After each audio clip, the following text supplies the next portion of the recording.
9ஆம் அதிகாரம் 28ஆம் வசனம் முதல் 36ஆம் வசனம் வரை.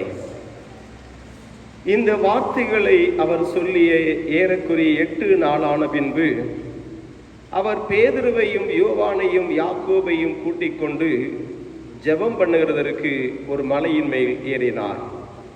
அவர் ஜெபம் பண்ணுகையில் அவருடைய முகரூபம் மாறிற்று. அவருடைய வஸ்திரம் வெண்மையாகி பிரகாசித்தது. அன்றியும் மோசே எலியா என்னும் 2 பேரும் மகிமையோடே காணப்பட்டு அவருடனே சம்பாஷணை பண்ணி அவர் எருசலேமிலே நிறைவேற்றப் போகிற அவருடைய மரணத்தை குறித்து பேசிக் கொண்டிருந்தார்கள். பேதுருவும் அவனோடு இருந்தவர்களும் நித்திரை மயக்கமாயிருந்தார்கள். ஆகிலும் அவர்கள் விழித்து அவருடைய மகிமையையும் அவரோடு நின்ற 2 பேரையும் கண்டார்கள். 2 பேரும் இருவரும் அவரை விட்டு பிரிந்து போகையில் பேதுரு இயேசுவை நோக்கி, ஐயரே, நாம் இங்கே இருக்கிறது நல்லது. உமக்கு ஒரு கூடாரமும் மோசேக்கு ஒரு கூடாரமும் எலியாவுக்கு ஒரு கூடாரமாக 3 கூடாரங்களை போடுவோம் என்று தான் சொல்லுகிறது என்னதென்று அறியாமல் சொன்னான். இப்படி அவன் பேசுகையில் ஒரு மேகம் வந்து அவர்கள் மேல் நிழலிட்டது. அவர்கள் அந்த மேகத்துக்குள் பிரவேசிக்கையில் சீஷர்கள் பயந்தார்கள். அப்பொழுது இவர் என்னுடைய நேசகுமாரன், இவருக்கு செவி கொடுங்கள் என்று மேகத்திலிருந்து ஒரு சத்தம் உண்டாயிற்று. அந்த சத்தம் உண்டாகியில் இயேசு ஒருவரே காணப்பட்டார். தாங்கள் கண்டவைகளில் ஒன்றையும் அவர்கள் அந்நாட்களில் ஒருவருக்கு சொல்லாமல் அடக்கி வைத்திருந்தார்கள் என்பது. பாடம் முடிந்தது. கண்களை மூடி தலை தாழ்த்தி ஜெபம் செய்வோம். பரிசுத்தம் உள்ள எங்கள் அன்பின் ஆண்டவரே, நீர் எங்களுக்கு கொடுத்த கிருபைகளுக்காக ஸ்தோத்திரம் செலுத்துகிறோம். மறுரூபமான திருநாளிலே உம்முடைய சமூகத்தில் வரவும் இந்த குணமளிக்கும் ஆராதனை வழியாக எங்கள் ஆவி ஆத்ம சரீரம் பலப்படுத்தும்படியாக உடைய சமூகத்தில் வர கர்த்தர் உதவி செய்தீர். இப்பொழுது உடைய வார்த்தையினால் எங்களை பலப்படுத்தி எங்களை ஆசீர்வதித்தருளும். அடியனை மறைத்துக் கொள்ளும். இயேசு கிறிஸ்து மூலம் ஜெபிக்கிறோம் நல்ல பிதாவே, ஆமென். கிறிஸ்துவுக்குள் அன்பானவர்களே, ஆண்டவரும் இரட்சகருமாகிய இயேசு கிறிஸ்துவின் எளிதான நாமத்தினாலே ஒவ்வொருவரையும் அன்போடு வாழ்த்துகிறேன். தேவ கிருபையும் சமாதானமும் நிறைவாய் பெருகுவதாக. இந்த குணமளிக்கும் ஆராதனை வழியாக உங்கள் சரீரத்திலே, உங்கள் ஆவி ஆத்மாவிலே ஒரு விடுதலையின் வாழ்வை ஆண்டவர் தந்துருளுவாராக. அன்புக்குரியவர்களே, வாசிக்கப்பட்ட இந்த திருமறை பகுதியிலே நாம் பார்க்கும் பொழுது ஆண்டவராக இயேசு கிறிஸ்து ஒரு உயர்ந்த மலையின் மேல் ஏறினார். ஜெபிப்பதற்காக அவர்களை அழைத்து சென்றார். அங்கே அவர் அவர்களுக்கு முன்னதாக மறுரூபமானார் என்பதை வேதம் சொல்லுகிறது. ஆகவே 29ஆம் வசனம் சொல்லுகிறது, அவர் ஜெபம் பண்ணுகையில் அவருடைய முகரூபம் மாறிற்று, அவருடைய வஸ்திரம் வெண்மையாகி பிரகாசித்தது என்று பார்க்கிறோம். மத்தேயு 17ஆம் அதிகாரத்திலே பார்க்கும் பொழுதும் இதோ 2ஆம் வசனத்திலே சொல்லப்பட்டிருக்கிறது, அவர்களுக்கு முன்பாக மறுரூபமானார், அவர் முகம் சூரியனை போல பிரகாசித்தது, அவர் வஸ்திரம் வெளிச்சத்தை போல வெண்மையாயிற்று என்று எழுதுகிறார். ஆகவே மத்தேயு சுவிசேஷகன் சொல்லுகிறார், இதோ அவருடைய முகரூபம் அங்கு சூரியனை போல பிரகாசித்தது. அன்பான தேவனுடைய பிள்ளைகளே, ஆண்டவராக இயேசு கிறிஸ்து மறுரூபமானார். உயர்ந்த மலையிலே ஆண்டவர் ஜெபிக்கும் வழியாக அவர் கடந்து சென்ற பொழுது அவரோடு கூட அவருடைய சீஷர்களையும் அழைத்து சென்றார். எத்தனை பேரை அழைத்து சென்றார் என்றால் 3 பேர் மட்டும்தான். பேதுரு, யோவான், யாக்கோபு. இந்த 3 பேரை குறித்து திருமறை சொல்லும் பொழுது அநேக இடங்களிலே இவர்களை தான் ஆண்டவர் அழைத்து செல்வார். இவர்கள் உள்வட்ட சீஷர்கள் என்று சொல்லலாம். 12 சீஷர்கள் இருந்தாலும் இந்த 3 பேரும் உள்வட்ட சீஷர்கள், நெருக்கமானவர்கள், அநேக காரியங்களை பகிர்ந்து கொள்வதற்காக இந்த 3 பேரையும் அவர் அழைத்து செல்வார். அன்புக்குரியவர்களே, நம்முடைய வாழ்க்கையில் கூட ஒருவேளை நிறைய நண்பர்கள் இருக்கலாம், நிறைய உறவினர்கள் இருக்கலாம். ஆனால் எல்லாருக்கும் எல்லாம் சொல்லுவோமா என்றால் இல்லை. ஒரு குறிப்பிட்ட நபருக்கு மட்டும் சில காரியங்களை நாம் தெரியப்படுத்துவோம். அதுதான் உள்வட்ட நண்பர் வட்டம். அப்படியான அதே போல ஆண்டவராக இயேசு கிறிஸ்து இந்த 3 பேரை ரொம்பவும் நம்பினார். அவரோடு கூட எப்பொழுதும் காணப்பட்டவர்கள் இந்த 3 பேரும், பேதுரு, யாக்கோபு, யோவான். ஆக இவர்கள் எப்பொழுதும் ஆண்டவரோடு கூட இருக்கின்றவர்கள். கெத்செமனே தோட்டத்திலே ஜெபிக்கும்படியாக ஆண்டவர் சென்ற பொழுதும் இந்த 3 பேரையும் ஆண்டவர் தனியே அழைத்து செல்வார். இன்னும் சில இடங்களில் அற்புதங்கள் செய்யும் பொழுதும் மற்றவரெல்லாம் வெளியே வைத்துவிட்டு இது 3 பேரையும் உள்ளே அழைத்து செல்வார். இது உள்வட்ட சீஷராக ஆண்டவர் தன்னுடைய பாரத்தை, காரியங்களை பகிர்ந்து கொள்கிறவராக காணப்பட்டார். அன்பானவர்களே, இந்த மறுரூபமான நிலையில் கூட அந்த உயர்ந்த மலைக்கு, அது எர்மோன் மலை என்று சொல்லுகின்றார்கள். ஆகவே இந்த உயர்ந்த மலைக்கு இந்த 3 பேரையும் அழைத்து செல்கின்றார். அவர்களுக்கு முன்பதாக இயேசு மறுரூபமானார். அவர் பிரகாசமான நிலை, அப்படி முக ரூபம் மாறிற்று என்று எழுதப்பட்டிருக்கிறது. அப்படியானால் ஒரு தெய்வீக நிலையிலே அவர் காணப்பட்டார் என்பதை பார்க்க முடிகிறது. ஆகவே மோசே, எலியா இவர்களோடு ஆண்டவர் சம்பாஷித்துக் கொண்டிருந்தார். எதை குறித்து? அவருடைய மரணத்தை குறித்து பேசிக் கொண்டிருந்தார்கள்.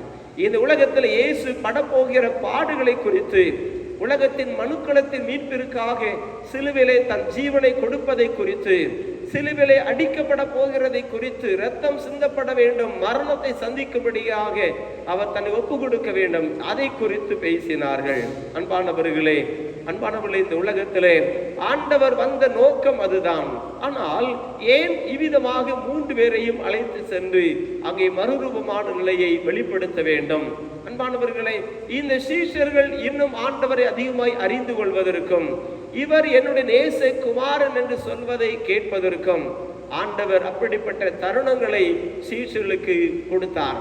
ஞானஸ்நானத்தின் போதும் இவர் என்னுடைய நேச குமாரன், இவர் மேல் பிரியமாய் இருக்கிறேன் என்று ஆண்டவர் தன்னை அவிதமாக இயேசு கிறிஸ்து வெளிப்படுத்தப்பட்டார் என்பதை பார்க்க முடியும். இங்கும் இந்த மறுரூப மலையிலும் ஆண்டவர் அப்படியாக தன்னை அவரை வெளிப்படுத்துகிறதை நாம் திருமறை நமக்கு கற்றுக் கொடுக்கிறது. ஆகவே அங்கே அவருடைய மகிமையும் அவரோடு நின்ற அவ்விரண்டு பேரையும் கண்டார்கள். அப்படியானால் கிறிஸ்துவனுடைய நிலையிலே பெரிய ஒரு மகிமையின் நிழல் அவரை காணப்பட்டது. ஆகவே அந்த மகிமையின் நிழலிலே அவர் காணப்பட்டார், மகிமையாய் காணப்பட்டவர். ஆகவே இந்த உலகத்திலே அவர் மகிமையின் ஒரு நிலையிலே தன்னை இந்த சீஷருக்கு வெளிப்படுத்தி இருக்கிறார்.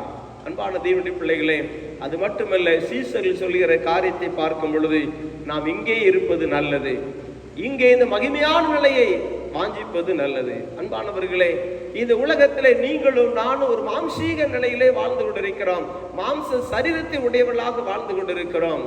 ஆனால் இந்த உலகத்திலே ஒருவேளை மாம்ச சரீரத்தை உடைய நிலைகளிலே ஒருவேளை மகிமையின் குறைபாடுகள் இருக்கலாம்.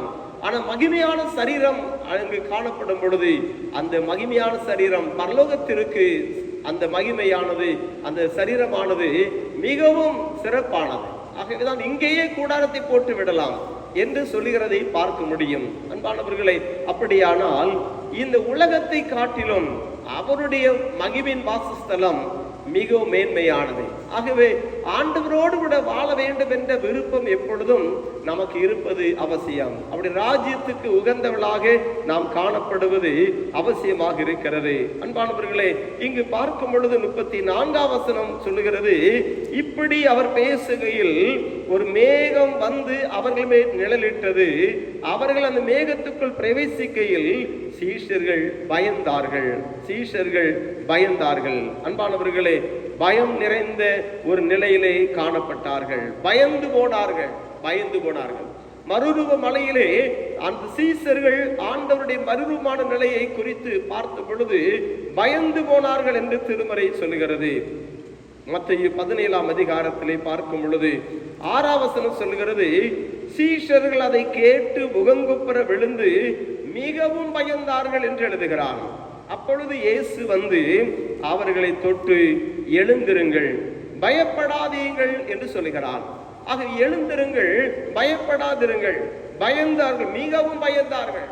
அன்பான தேவனுடைய பிள்ளைகளே, இந்த மறுரூப நாளிலே ஒருவேளை இந்த குணமளிக்கும் ஆராதனையிலே ஆண்டவர் நமக்கு கற்றுக் கொடுக்கிற காரியம் பயத்தை போக்குகிற ஆண்டவராய், கலக்கத்தை மாற்றுகிற ஆண்டவராய் அவர் செயலாற்றி கொண்டிருக்கிறார். ஆக பயந்து போனார்கள், மிகவும் பயந்தார்கள். அவர்கள் தரையிலே விழுந்தார்கள். அப்படிப்பட்ட பயந்து போன நிலையில் இருந்த சீஷர்களை ஆண்டவர் தொட்டு அவர்களை திடப்படுத்தினார், தைரியப்படுத்தினார் என்பதை திருமறை நமக்கு கற்றுக் கொடுக்கிறது. அன்புக்குரியவர்களே, மத்தேயு 10ஆம் அதிகாரத்திலே பார்க்கும் பொழுது 30ஆம் வசனம் 31ஆம் வசனத்திலே சொல்லுகிறார், உங்கள் தலையில் உள்ள மயிரெல்லாம் எண்ணப்பட்டிருக்கிறது, ஆதலால் பயப்படாதிருங்கள். அநேகம் அடைக்கலான் குருவிகளை பார்க்கிலும் நீங்கள் விசேஷித்தவர்களாக இருக்கிறீர்கள் என்று சொல்லுகிறார். உங்கள் தலையில் மயிரெல்லாம் எண்ணப்பட்டிருக்கிறது. அன்பானவர்களே, இந்த உலகத்திலே அநேக காரியங்களை குறித்து பயம் நமக்கு ஏற்படுகிறது, பயந்து போன சூழ்நிலைகள் ஏற்படுகிறது. ஆகவே அந்த பயந்து போன நிலைகளை ஆண்டவர் மாற்றுகிறவர் என்பதை இன்றைக்கு ஆண்டவர் கற்றுக் கொடுக்கிறார். பயந்து நடுங்கி போனவர்கள், அவர்களை ஆண்டவர் தொட்டு பயப்படாதிருங்கள் என்று அந்த சீஷர்களை ஆண்டவர் தைரியப்படுத்தினார். இதோ தைரியமான நிலையிலே அவர்கள் மறுபடியுமாக ஆண்டவருக்காக வாழ்வதற்கு தங்களை அர்ப்பணித்தார்கள். அன்பானவர்களே, தலையுள்ள மயிரெல்லாம் எண்ணப்பட்டிருக்கிறது என்று சொன்னால் நம்மை குறித்து ஆண்டவர் வைத்திருக்கிற விசேஷித்த ஒரு பாதுகாப்பு, நம்மை குறித்து ஆண்டவர் வைத்திருக்கிற விசேஷித்த ஒரு அக்கறை, அதை ஒருபோதும் மறந்துவிட வேண்டாம். ஆண்டவரால் எண்ணப்பட்டு கொண்டிருக்கிறோம், எண்ணி அவருடைய சிந்தனைகளை இருந்து கொண்டிருக்கிறோம் என்பதை நாம் மறந்துவிட வேண்டாம். நாம நினைக்கிறோம் கர்த்தரனை மறந்து விட்டார் என்று. ஆகவே இந்த உலகத்தின் காரியங்களை குறித்து பயந்து போய் விடுகிறோம். ஒருவேளை இன்றைய காலகட்டங்களிலே நம்முடைய எதிர்காலத்தை குறித்து, குடும்பத்தை குறித்து, பிள்ளைகளுடைய வாழ்க்கை குறித்து பெரிய ஒரு பயம் நிறைந்த சூழ்நிலைகள் இருக்கலாம். பயம் நிறைந்த சூழ்நிலைகள், அந்த பயம் நிறைந்த சூழ்நிலைகள் எல்லாம் மாற்றி அமைக்கிற ஆண்டவர் இன்றைக்கு செயலாற்றி கொண்டிருக்கிறார். ஆகவே அந்த சீஷர்களை ஆண்டவர் தொட்டு பயப்படாதபடி தைரியப்படுத்தினவர் குணமளிக்கும் ஆராதனையிலும் தைரியப்படுத்த வல்லவராக இருக்கிறார். அன்பானவர்களே, ஒரு சகோதரனை அறிவேன். அவர் வயது கிட்டத்தட்ட 33-34 வயதானது. ஆனால் திருமணம் ஆகவில்லை. அப்போ அவங்க பெற்றோர் சொன்னார்கள், பெற்றோர் பேசும் பொழுது, ஐயா இந்த ஒரு பையன் மட்டும் கல்யாணமே முடிக்க மாட்டீங்க ஐயா அப்படி சொல்லுவார்கள். அடிக்கடி சொல்லி கொண்டிருப்பார்கள். அதை குறித்த பாரம் அவர்களுக்குள் அதிகமாக இருந்தது. அவரிடத்திலே நான் சொன்னேன், நான் பேசுகிறேன், ஜெபிக்கிறேன், அவனோடு பேசுகிறேன் என்று சொன்னேன். ஆகவே சில நாட்கள் அவனோடு பேசிக்கொண்டே இருந்தேன். திருமணத்தை குறித்து அவனுக்கு ஒரு பயம் நிறைந்த நிலை. ஒருவேளை நமக்கு குடும்பத்தை நடத்த முடியுமா, ஆக நம்மளுடைய வாழ்க்கை, நமக்கென்று ஒரு குழந்தை இருக்குமா, ஒரு குடும்பம் இருக்குமா என்ற பல நிலைகளை பயம். இப்படிப்பட்ட ஒரு பயம். இன்னொரு நிலைகளிலே வருமானத்திலே குறைவுபட்ட நிலைகள், ஏதோ ஒரு சொற்ப சம்பளம் வாங்கி கொண்டிருந்தான். ஆகவே திருமணம் முடிப்பதற்கு அவனுக்கு பயம். நாளைக்கு ஒருவேளை கல்யாணம் முடிந்த பின்பு ஒருவேளை பணத்தை ஏதாவது கேட்டால், ஏதாவது வாங்கி கொடுக்க வேண்டும் என்றால், நம்மிடத்தில் இல்லாவிட்டால் என்ன நினைப்பார்கள் என்ற பயம். இப்படியெல்லாம் பயந்து போனான். ஆனால் அவரிடத்து பேசி சில நாட்கள் கழித்தது. அவனுக்குள்ளாக திருமணத்துக்கு ஒரு எண்ணம் வந்தது. நான் தான் அந்த திருமணத்துக்கு பொண்ணை பார்க்கறதுக்கு அவனை கூட்டு போன ஒரு இடத்துக்கு. இப்படி அவனோடு இடைப்பட்டு இன்றைக்கு நல்ல ஒரு ஃபேமிலியா பிள்ளைகளோடு வாழ்ந்து கொண்டிருக்கிறான். எதுக்கு சொல்றேன்னா, இதை போன்ற அநேக நிலையிலே நம்முடைய வாழ்க்கையின் எதிர்காலத்தை குறித்த ஒரு பயம், திகில் இவைகள் இருக்கலாம். ஆனால் கர்த்தர் அந்த பயத்தை மாற்றி போட வல்லவராக இருக்கிறார். அன்பானவர்களே, சீஷருடைய வாழ்க்கை குறித்து பார்க்கும் பொழுது மத்தேயு சுவிசேஷம் 14ஆம் வசனத்திலே ஒரு காரியம் இருக்கிறது. 26ஆம் வசனம் சொல்லுகிறது, மத்தேயு 14:26 அவர் கடலின் மேல் நடக்கிறதை சீஷர்கள் கண்டு கலக்கமடைந்து ஆவேசம் என்று சொல்லி பயத்தினால் அலறினார்கள். அன்பான தேவனுடைய பிள்ளைகளே, ஆவேசம் என்று சொல்லி கடலில் இயேசு நடந்து வருகிறதை கவனித்த பொழுது அது இருள் நிறைந்த சூழ்நிலை, அவர்கள் பயத்தினால் அலறி போனார்கள். நாம் முழுவதும் பிரயாசப்பட்டு கொண்டிருக்கிறார்கள். கப்பலானது எதிர்காற்று நிமித்தம் செல்ல முடியாதபடி தடைபட்டு போன ஒரு காரியம். கப்பலானது படகானது செல்ல முடியவில்லை. ஆகவே தடைபட்டு போன நிலைகள், வேதனை, போராடி கொண்டிருக்கிற நிலைகளிலே ஒரு சிறு காரியம் ஆவேசம் என்று அலறிக்கொண்டார்கள். பயத்தினால் அலறினார்கள் என்று சொல்லப்பட்டிருக்கிறது. ஆகவே மனித சஞ்சாரம் இல்லாத அந்த கடலின் மத்தியிலே அலைகள் அதிகமாக ஆக்ரோஷமாக எழும்புகிற நிலைகளிலே சீஷர்களுக்கெல்லாம் பயந்து அலறினார்கள். ஆனால் ஆண்டவர் சொன்னார், பயப்படாதீர்கள், திடன் கொள்ளுங்கள், நான் தான், பயப்படாதீர்கள் என்று அவர்களை பலப்படுத்தினார் என்பதை பார்க்கிறோம். அன்புக்குரிய தேவனுடைய பிள்ளைகளே, வாழ்க்கையில அநேக நிலைகளிலே நம்முடைய பயம் நிறைந்த சூழ்நிலைகள் இருக்கலாம். பயம் நிறைந்த சூழ்நிலைகள் இருக்கலாம். இது எப்படி ஆகுமோ என்று கூட பயந்து காணப்படலாம். இது எப்படி நடக்குமோ என்று கூட பயப்படலாம். இது எப்படி மாறுமோ என்று கூட பயப்படலாம். ஆனால் கர்த்தர் நம்முடைய பயங்களை மாற்றி, தீகளை மாற்றி, அச்சத்தை மாற்றி நம்முடைய வாழ்க்கையிலே ஒரு தைரியத்தை கொடுத்து திடப்படுத்துகிற ஆண்டவர் அவர் இன்றைக்கும் இருக்கிறார், இன்றைக்கும் செயலாற்றி கொண்டிருக்கிறார்.